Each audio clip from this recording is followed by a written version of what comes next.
Hi again, everyone. Another message here, this one from a PayPal contribution. Remember, if you contribute to the PayPal link in the description box below, you want a video made, I get right to it. All right.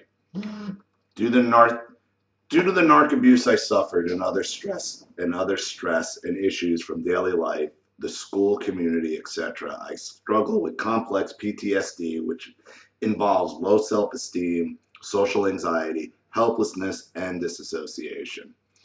This hasn't crippled me from life, as I am still able to conquer and achieve my goals that I set out. However, any tips, advice, and clarity you could give about these symptoms where I can truly go from surviving to thriving will be appreciated. Of course, my low self-esteem developed from childhood life, being placed at the bottom of the totem pole and being left out of group functions that caused me to feel alone. And loneliness is a major driving factor for all of us that, where we're physically left out of things, and that leads us to basically live a very lonely life, a life where we're afraid to branch out, we're afraid to talk, we're afraid to leave our houses. And that's a direct result of narcissistic abuse. I believe my social anxiety stems from being the scapegoat and always having my intellect shamed. It's tough for me to have fluent conversations with people without fear of error and causing awkwardness and abandonment. And you really touch on something there, because that fear of being criticized and that fear of, normal people, you could have a discussion with somebody about whatever the topic may be. And what a lot of people who are suffering from the after effects of narcissistic abuse and the PTSD that comes along with it is, the shying away from conflict. Now, in normal life, two people can have differing opinions. It's not an indictment on you as a person, but we think it is, because of always being put down, of always feeling like we are inferior. We are afraid. We are constantly have that guard up to avoid any type of conflict or any type of disagreement.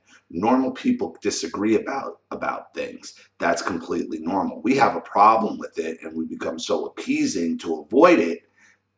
And it's natural to have disagreement. You can agree to disagree. You can have heated discussions, heated disagreements about whatever the topic may be. It's not an indictment on you as a person. You're just sharing differing opinions. My helplessness, as what I mentioned above, I feel as if I can't do right for doing wrong, which makes me too dependent on others for help and assistance. Disassociation, ADD's identical twin, can be difficult to stay focused.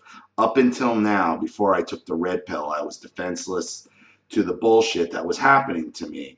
I basically checked out of reality to a place where there was joy and complete comfort. Disassociation, for me, causes removal to basic thinking. Everything pretty much goes sometimes. Basic spelling, math, vocabulary, even memory. When I'm in my pot of goo, my surroundings vanish. The pot of goo, what I called it, was my sphere, which I would be inside of, and see everything outside of me spinning, spinning, spinning, and it just brings anxiety and confusion. And you want to stay in your sphere or in your pot of goo because that's where it's comfortable. But you're really hurting yourself by being in there, because you're not doing what you really want to do. You're not prospering. You're selling yourself short because you're not reaching your full potential. This goes a lot to what I talked about in my last video as well, where the narcissist puts that in your head at a very young age, that you're no good, your ideas are no good, whatever you do is wrong, whatever you say is wrong, all your opinions are wrong, and even when you're wrong for being wrong. And even when it turns out that you're right, They'll still find a reason for you to be wrong, because in your being right, you did something wrong. You did something that's so ancillary and so non-important, unimportant. Okay, but that's what they're going to blow it up on, because it's the telling you you're wrong and getting you to believe it. Okay, well you were wrong because you said it a certain way. I didn't like how you said it, or it took you so long to tell me about it, or it's for this reason or for that reason, because one day back in 1976 you didn't put the fucking dishes away right and a glass broke, and that was my favorite glass, so how dare you. Doesn't matter. It's like you say, you can't be right for being wrong. You can't win until you get out there, okay, and actually start talking to people and sticking to your guns and having an opinion about certain things, okay? And when you realize two people can agree to disagree and have a disagreement, that it's not an indictment on who you are as a person, okay? Until you're able to do that, you're going to stay in that sphere. You're going to stay, locked in that comfort goo where only you exist.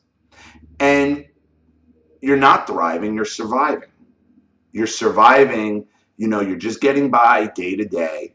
Okay, you're doing the minimum of what you need to do in order to sustain yourself, instead of growing as a person, getting past this abuse, which is easier said than done, because it is a daily struggle. These fears and these anxieties will follow you around every day, every minute, every second, and you have to constantly be telling yourself, I'm not the problem. They were the problem. They were the reason why I think like this, and it's all completely wrong.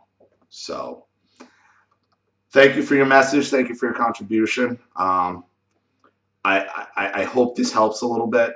I wish I had a little bit more detail on specifics, but what you're talking about is being locked into your comfort zone due to being abused by the narcissist. You got to get out of it. You got to get out of whatever your goo or your sphere or your, I hate to say safe space, because it's just such a social justice warrior thing to say, but that's what we're doing. We're living in our own safe spaces, and safe spaces only keep you safe from the real world. And that's what narcissistic abuse does. It puts you in a safe space. They make you go into a safe space that only keeps you safe from the real world. And whose safe space is it really that you're existing in? Is it yours, or is it the narcissist's? It's really the narcissist's safe space you're living in. Because as long as you're in that safe space, they stay unexposed. They're able to continue with their bullshit and their nonsense. Okay, once you leave that safe space, they lose theirs. Your safe space is a prison that you occupy. It's almost like you're going to prison for someone else, and they get to go out and live their lives. Meanwhile, you go into a prison like, oh, no, it's a safe space. No, it's not. It's a prison. You're serving the narcissist's time in your safe space. So keep that in mind. Thank you for your contribution. Thank you for your message. I am very sorry it took me as long as it did to get to this, but with the job and then everything just getting, all my emails just getting mixed in, I couldn't keep it straight. So thank you again, and thank you everybody who's watched. And again, if you make a contribution to the PayPal link in the description box and you want a video made for yourself, you go right to the top of the list. This is Ollie Matthews. Thanks for watching. I'll see you all again soon.